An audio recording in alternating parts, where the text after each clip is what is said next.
Hello student, स्वागत करता हूं आपके अपने YouTube channel royal chemistry classes. तो आज मैं आपको पढ़ाने वाला हूं मल्टीपल चॉइस क्वेश्चंस।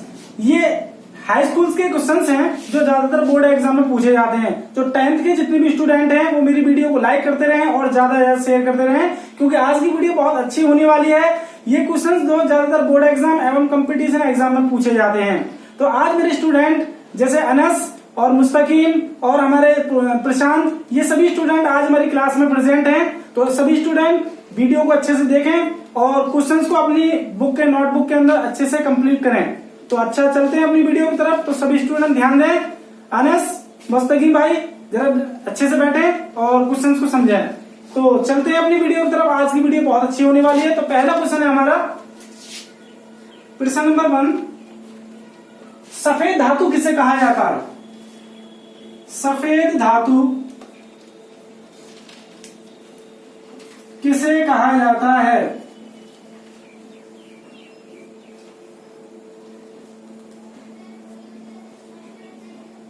तो जानेंगे सफेद धातु किसे कहते हैं। व्हाइट मेटल, तो इसमें एक धातु है प्लेटिनम। प्लेटिनम को व्हाइट मेटल व सफेद धातु के नाम से जाना जाता है। तो इस क्वेश्चन का सही आंसर है हमारा प्लेटिनम, जिसको पीटी द्वारा प्रदर्शित किया जाता है। तो सभी स्टूडेंट ध्यान दें कि जो सफेद धातु होती है वो प्लेटिनम होती है। तो अपनी नोटबुक के अंदर करते रहें साथ के साथ। तो अगला प्रश्न लेते हैं हम। एल्केन जो होती है, एल्केन का सामान्य सूत्र क्या होता है? तो एल्केन का सामान्य सूत्र क्या होता है, यह हमारा अगला प्रश्न है।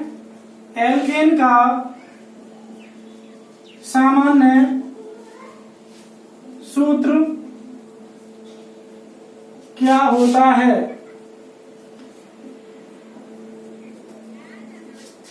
तो पहले हम जानेंगे एल्केन क्या होती हैं। वे हाइड्रोकार्बन जिनकी संरचना में सिंगल बॉन्ड, एकल बंध उपस्थित होता है, ऐसे हाइड्रोकार्बन हमारे एल्केन कहलाते हैं। तो हमारे कई सारे एल्केन हैं जिसको हम CnH2n द्वारा प्रदर्शित करते हैं। तो CnH2n+2 एल्केन का सामान्य सूत्र होता है। तो इसका सामान्य सूत्र होता है हमारा CnH2n+2। CnH2n+2 द्वारा हम एल्केन को प्रदर्शित करते हैं। तो कई सारे एल्केन इसमें, जैसे CH4 हमारी एल्केन होती है मैथेन, और C2H6 एथेन, यह भी हमारी एल्केन होती है, क्योंकि दोनों की संरचना में सिंगल बॉन्ड, एकल बंध उपस्थित होता है। तो एल्केन CnH2n+2 को हम एल्केन कहते हैं। अब हम आगे अगली कड़ी में चलते हैं। तीसरा प्रश्न है हमारा, एल्कीन किसे कहते हैं? एल्कीन किसे कहते हैं?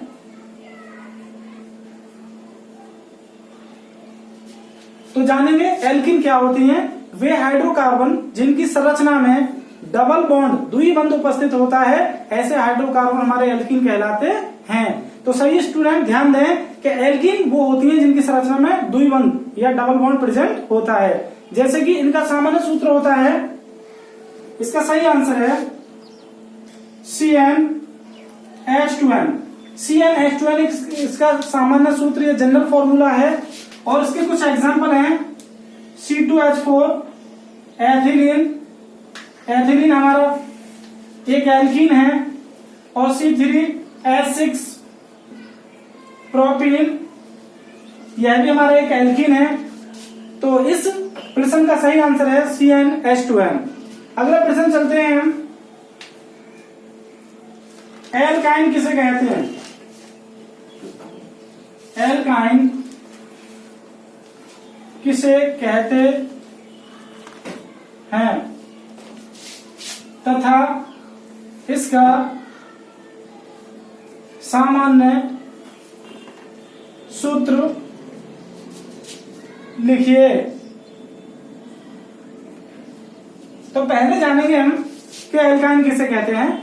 तो सभी स्टूडेंट ध्यान दें, वे हाइड्रोकार्बन जिनकी संरचना में ट्रिपल बॉन्ड उपस्थित होता है, त्रिबंध उपस्थित होता है, ऐसे हाइड्रोकार्बन हमारे एल्काइन कहलाते हैं, जिनको हम CnH2n-2 द्वारा प्रदर्शित करते हैं। तो इनका सामान्य सूत्र होता है, इसका सही आंसर है CnH2n -2 इसका सामान्य सूत्र होता है। वह एल्काइन हम उसको कहते हैं जिसकी संरचना में त्रिबंध उपस्थित होता है, ट्रिपल बॉन्ड उपस्थित होता है। ऐसे हाइड्रोकार्बन हमारे एल्काइन कहलाते हैं। अगला प्रश्न लेते हैं हम इसी कड़ी में। आवर्त सारणी को किस वैज्ञानिक ने बनाया था? किस वैज्ञानिक ने बनाया था? तो देखते हैं आवर्त सारणी। सभी स्टूडेंट ध्यान दें, मैंने आपको आवर्त सारणी के विषय में पढ़ाया था कि आवर्त सारणी में सभी प्रकार के एलिमेंटों को रखा गया है। और आवर्त सारणी का निर्माण किसने किया था? मेंडलीफ ने। किसने? मैं आपको पढ़ाया था कि मेंडलीफ जो है उन्होंने आवर्त सारणी का निर्माण किया था, मेंडलीफ ने। तो आवर्त सारणी के जो विकासकर्ता या निर्माणकर्ता कहलाते हैं वो हमारे कहलाते हैं मेंडलीफ। वैज्ञानिक मेंडलीफ ने आवर्त सारणी का निर्माण किया था। तो ये थे हमारे 5 क्वेश्चन। आगे अगले क्वेश्चन पर चलते हैं हम। इसी कड़ी में 6ठा क्वेश्चन लेते हैं हम।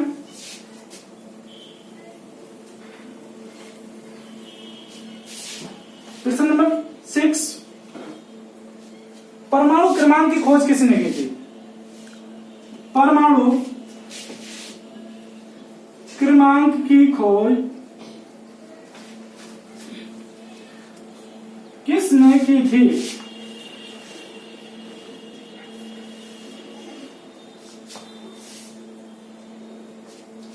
तो जानेंगे परमाणु क्रमांक क्या होता है। तो किसी भी एलिमेंट की जो नीचे की संख्या होती है वो हमारी परमाणु क्रमांक कहलाती है। और परमाणु भार जो होता है वो परमाणु क्रमांक का दुगना होता है, डबल होता है लगभग, मोस्टली, जो कि किसी भी एलिमेंट की जो ऊपर की जो संख्या है वो उसका परमाणु भार होता है। तो नीचे वाली संख्या को परमाणु क्रमांक कहते हैं। तो परमाणु क्रमांक की खोज वैज्ञानिक मोज़ले ने की थी। किसने की थी? वैज्ञानिक मोज़ले ने की थी। वैज्ञानिक मोज़ले थे। इन्होंने बताया कि तत्वों के भौतिक तथा रासायनिक गुण उनके परमाणु क्रमांकों के आवर्ती फलन होते हैं। तो इन्होंने बताया किसी भी एलिमेंट की जो फिजिकल और केमिकल प्रॉपर्टी जो होती है वो उसके परमाणु क्रमांक पर निर्भर करती है। तो परमाणु क्रमांक की खोज किसने की? मोज़ले वैज्ञानिक ने की थी। अगला प्रश्न लेते हैं इसी कड़ी में हम। किस गैस को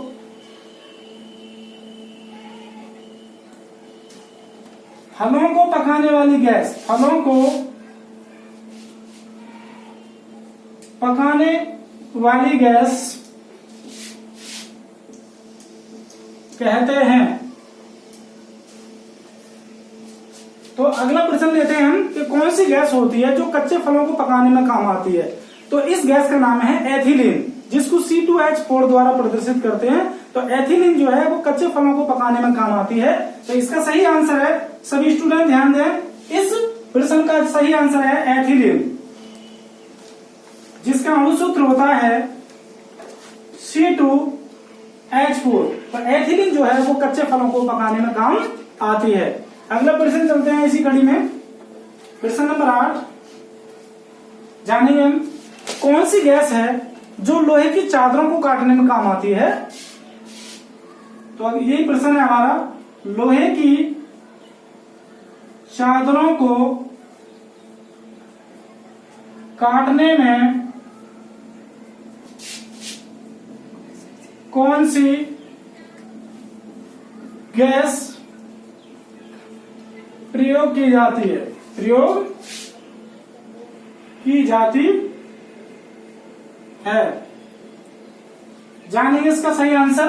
तो ये जो लोहे की चादर जो होती है ये किस गैस द्वारा काटी जाती है? उस गैस का नाम है एसिटिलीन। क्या होता है? एसिटिलीन। तो सभी ध्यान दें, तो एसिटिलीन गैस जो है वो लोहे की चादरों को काटने में प्रयोग की जाती है। फॉर्मूला होता है C2H2। तो सभी स्टूडेंट ध्यान दें कि जो लोहे की चादर होती है वो एसिटिलीन द्वारा काटी जाती है। इसका प्रयोग लोहे की चादरों को काटने में किया जाता है। अणुसूत्र होता है C2H2। इसी कड़ी में हम अगला प्रश्न लेते हैं। प्रश्न नंबर 9, बायोगैस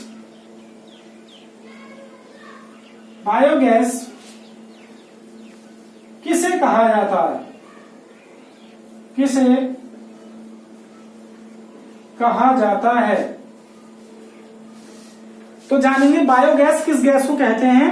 तो सभी स्टूडेंट ध्यान दें, जो मैथेन है, मैथेन CH4, हम मैथेन को बायोगैस या गोबर गैस के नाम से जानते हैं। तो मैथेन ही हमारी बायोगैस होती है, जिसको प्लांटों में हम बनाते हैं। गोबर गैस के जो प्लांट होते हैं उसमें हम मैथेन को आसानी से बना सकते हैं, जिसको हम बायोगैस के नाम से जानते हैं। तो इसका सही आंसर है मैथेन CH4। तो CH4 को ही बायोगैस अथवा गोबर गैस के नाम से जाना जाता है। अगला प्रश्न लेते हैं हम इस कड़ी में।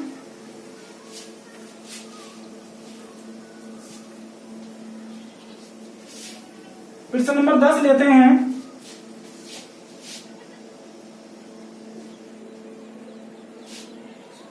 नींबू में कौन सा अम्ल पाया जाता है? कौन सा अम्ल पाया जाता है?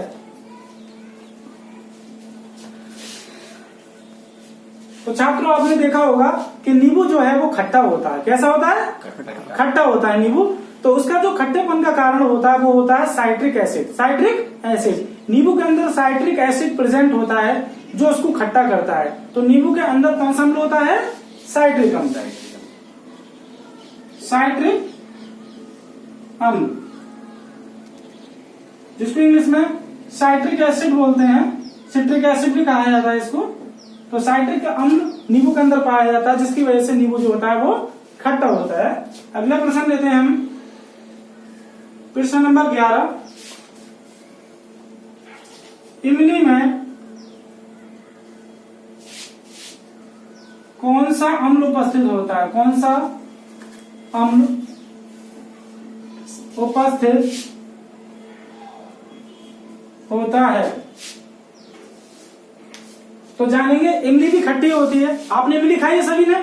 तो इमली कैसी होती है? खट्टी होती है। तो इमली किस अम्ल के कारण खट्टी होती है? तो सभी स्टूडेंट ध्यान दें, इमली के खट्टे होने का कारण जो होता है वो होता है टार्टरिक अम्ल। टार्टरिक अम्ल, इमली के अंदर टार्टरिक अम्ल पाया जाता है, जिसकी वजह से इमली खट्टी होती है। तो इमली के अंदर टार्टरिक एसिड, टार्टरिक अम्ल, टार्टरिक एसिड प्रेजेंट होता है, उपस्थित होता है, जिसकी वजह से इमली खट्टी होती है। तो इसका सही आंसर है टार्टरिक अम्ल। प्रश्न नंबर 12। केले में कौन सा आयन सबसे अधिक मात्रा में उपस्थित होता है? सबसे अधिक मात्रा में उपस्थित होता है। तो आपने सभी ने केला खाया होगा। केला जो है सेहत के लिए बहुत फायदेमंद होता है, क्योंकि केले के अंदर पोटेशियम आयन उपस्थित होता है। पोटेशियम आयन जो हमारे शरीर की कई सारी क्रियाओं में भाग लेता है, तो इसलिए केले को अधिक मात्रा में खाना चाहिए। केला जो है हमारे सेहत के लिए बहुत ज्यादा लाभदायक है, क्योंकि पोटेशियम आयन इसमें अंदर उपस्थित होता है। K+ आयन, पोटेशियम आयन इसके अंदर पाया जाता है। तो ये थे हमारे आज के मल्टीपल चॉइस बहुविकल्पी प्रश्न, जो हाई स्कूल 10th के स्टूडेंट के लिए बहुत जरूरी व आवश्यक क्वेश्चंस हैं, जो ज्यादातर बोर्ड एग्जाम व कंपटीशन एग्जाम में पूछे जाते हैं। तो जितने भी स्टूडेंट हैं और मेरी क्लास के जितने भी स्टूडेंट हैं, सभी इस वीडियो को लाइक करते रहें और ज्यादा से ज्यादा शेयर करते रहें। Thank you.